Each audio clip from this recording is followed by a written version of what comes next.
This is Continent Pulse, the channel where Africa speaks and the world listens. Here, we don't chase headlines. We uncover the bold, the buried, and the untold. Stories that challenge stereotypes and shake the foundations of everything you thought you knew about the continent. If you're new here, hit that subscribe button, turn on the bell icon, and join the tribe of thinkers, truth seekers, and storytellers rewriting Africa's narrative. Today, we dive deep into a story that's long overdue, one that will make you question the media, power, and what leadership truly looks like. When you think of power in Africa, what comes to mind? Be honest. Is it a man in a suit? A military leader with a cold stare? Or maybe a glamorous woman? Poised, polished, curated for the cameras? But what if I told you that the real power brokers aren't the ones paraded on the front pages? That behind the scenes, from Abuja to Kigali, from Johannesburg to Kinshasa, there are women rewriting policy, restructuring economies, and rebuilding nations, without the fanfare, without the filters, and without needing anyone's permission. They're not chasing the limelight. They're chasing legacy. And they're not being judged by the beauty they carry, but by the battles they've won. This is the untold rise of Africa's real queens of power. Let's start with a question. Why is it that when African women are featured in international media, the focus is so often on fashion, philanthropy, or their looks, but almost never their policies? Their votes? Their courage? It's not that these women don't exist. It's that they don't fit the narrative. From the colonial era to modern-day politics, African leadership has been painted with a masculine brush. Women, when seen, are often decorative, not decisive. Supportive, not strategic. But this is the great illusion. Because in the shadows of this narrative, an army of women has risen. Women with sharper minds than their male counterparts, stronger backbones than entire cabinets, and one of them is Senator Natasha Akpoti. Natasha's story begins not with power, but with pain. Born into a Nigeria struggling with corruption, inequality, and gender bias, she could have followed the path most women in her position take. Stay quiet, stay pretty, and stay safe. But she chose war. War against the political elite. War against gender stereotypes. War against silence. When she first ran for office, many dismissed her as a socialite with no political backbone. They mocked her beauty, doubted her competence, underestimated her resolve. But Natasha did what few dared to do. She faced the entrenched political dynasties of Kogi State, Nigeria. She took on powerful godfathers, stood toe-to-toe with their money, their intimidation, their threats, and she won. She fought for the marginalized, exposed industrial corruption, advocated for youth empowerment. And when violence broke out during elections, she stayed. She stood. She counted the votes herself, live. In a nation where elections are bought and silence is golden, Natasha turned every insult into ammunition. She proved one truth. Leadership is not inherited, it's earned. Travel east to Rwanda, a country reborn from ashes. A nation often hailed for its clean streets, order, and discipline. But underneath Kigali's smooth surface lies a force most outsiders miss. Women. Rwanda doesn't just talk about gender equality. It practices it ruthlessly. Over 60% of its parliament is female, the highest in the world. But the power of these women is not just in their numbers. It's in their resolve. Take Jeanne Mujawamariya, the Minister of Environment. She isn't just heading a ministry. She's leading a climate revolution in a country that once struggled to manage its forests. Under her watch, Rwanda became a green economy model in Africa. Plastic bags? Banned. Carbon neutrality? A national goal. She speaks softly, but her policies thunder. And then there's Ines Mpambara, the Director of Cabinet in the President's office. Ever heard of her? Probably not. But she's the woman coordinating Rwanda's most sensitive policy strategies, managing cross-ministerial implementation with military-like precision. No cameras. No fanfare. Just impact. Ghana, too, has its unsung heroines.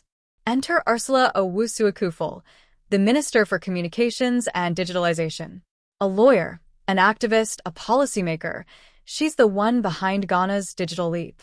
Her work has transformed Ghana's tech infrastructure, brought Wi-Fi to underserved regions, and pushed for cyber laws that protect citizens, not just corporations. When male-dominated boards tried to shut her down, she simply talked louder. When tech giants pushed back, she pushed harder. She's not asking to be liked. She's demanding to be respected. And guess what? It's working. Now to the Democratic Republic of Congo, a country plagued by conflict, mineral exploitation, and decades of instability. Yet here, too, emerges a different kind of leader, Julienne Lusenge. She's not a politician in the traditional sense, but she's arguably more powerful. A journalist turned human rights activist, Julienne has been documenting atrocities against women in eastern Congo for over 2 decades. She didn't run for office. She ran toward danger.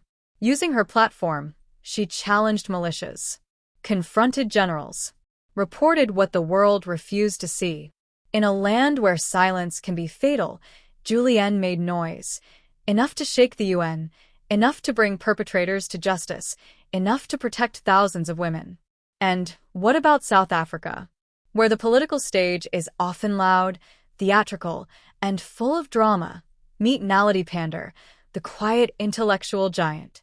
Currently South Africa's Minister of International Relations, Pandor has one of the sharpest geopolitical minds on the continent. She doesn't scream. She doesn't trend. But in every major negotiation, from BRICS to AU peace deals, she's at the table. Her CV is longer than most constitutions. She's led education, science, technology, diplomacy. And while others pose for cameras, Naledi drafts the policies that outlive them. Her loyalty? Not to power, but to truth. And then there's Rebecca Kadaga, Uganda's first female Speaker of Parliament. For years, she fought in a system built to shut her down. They said she wasn't tough enough. She passed bills they said would never pass. They said women can't lead from the front. She led parliament through one of the most turbulent periods in Ugandan politics. Her legacy is not in headlines, it's in laws.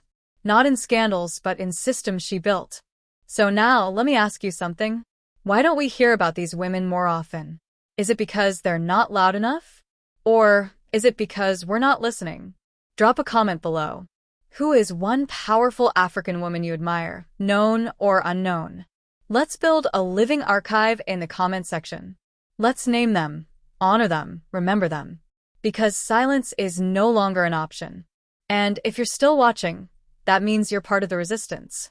Like this video, share it, and subscribe to Continent Pulse if you believe Africa's real stories must be told.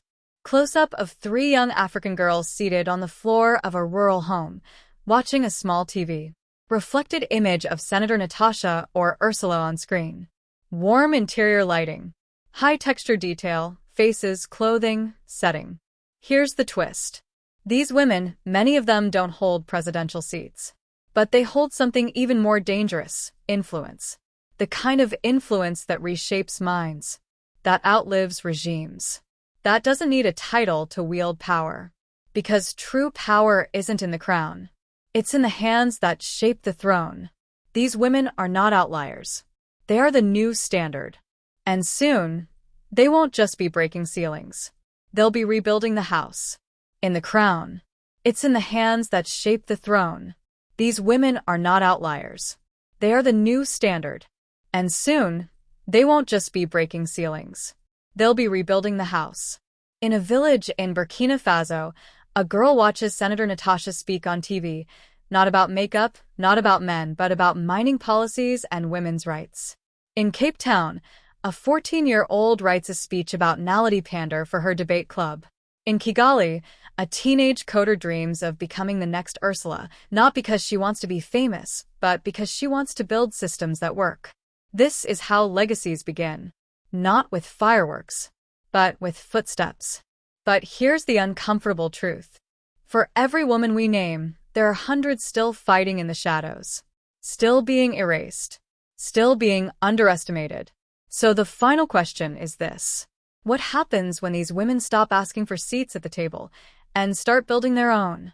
Because that moment, that uprising, That quiet revolution of competence over cosmetics has already begun. Are you watching closely? This was Continent Pulse, the heartbeat of African stories. If this moved you, challenged you, inspired you, then don't keep it to yourself. Like, share, comment, subscribe. The story continues, and next time, we're exposing the untold political machine behind Africa's most feared female activist and the secret battle that almost silenced her. Until then, stay awake, stay bold, Stay tuned.